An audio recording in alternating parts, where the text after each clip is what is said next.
You don't need Upwork, Fiverr, or any freelancing platform to get hired as a virtual assistant. And in fact, if you know where to look and how to approach client, you are going to even find client faster outside of freelancing marketplaces because you are going to be competing with fewer people.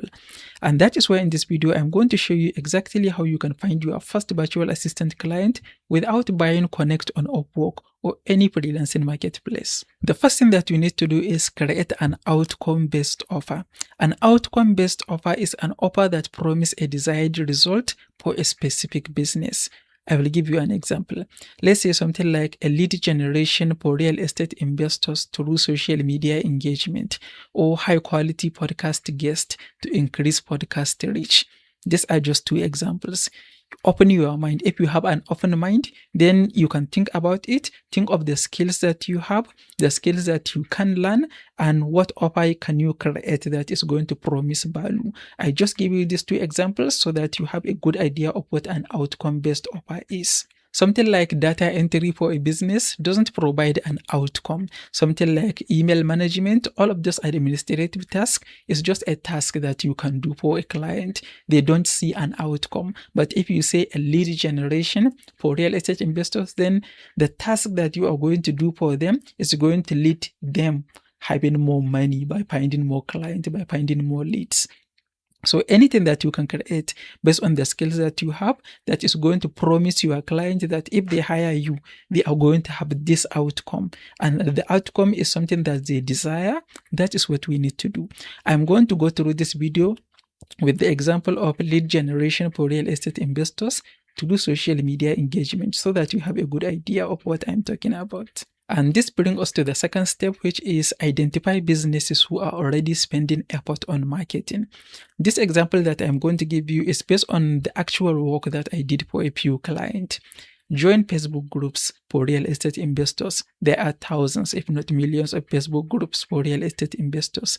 If you join those groups, you can find people, real estate investors, who are more active in the group, who are posting regularly and commenting on other people's posts. You check out their profile, see if they have a business, if they have a business website. If they have a business website and they have properties listed on their business website, they are the best people to target. Real estate investors who have a business website with properties listed. So they are looking for people to check out their properties, to buy their properties or sell properties to them. If you identify those people, you can create a spreadsheet and have a list of those people, their name, their business website, and their email. Remember, this is not limited to real estate investors. Any type of offer that you create, the people who are going to benefit from that offer, you find groups and communities where they hang out in, and you find people who are active in the community or in the group. Those are your target client. When you find these people, in my example, you find the real estate investors, then we are going to go to next stage, which is creating an offer, specific offers for those clients. You are not going to create one offer for all the potential clients you have on your spreadsheet. You are going to take person A and you are going to check their business website, take at least 3 properties that they listed on their website for sale. You create a social media graphic post, a promotional graphic post for each one property, at least 3 properties, and you write captions for each graphic. So you have a graphic and a caption for 3 properties that are ready to go. These posts are not posts that they are going to make in their own personal pages. The purpose of those posts is for the business owner to join Facebook groups where their potential client or their potential customers hang out in. They are real estate investors, so they are looking to sell houses. Where are their target customers? Their target customers are probably in Facebook groups for people moving into that location, their target area. Let's take Florida, for example. If they are selling their houses in Florida, then they can join Facebook groups where people who are moving to Florida join to check out things to do in Florida, garage sales in Florida. Those groups is where they are going to promote their properties. So they can just, if they have maybe 3 new posts every week, they can post in 50 groups to promote their listings.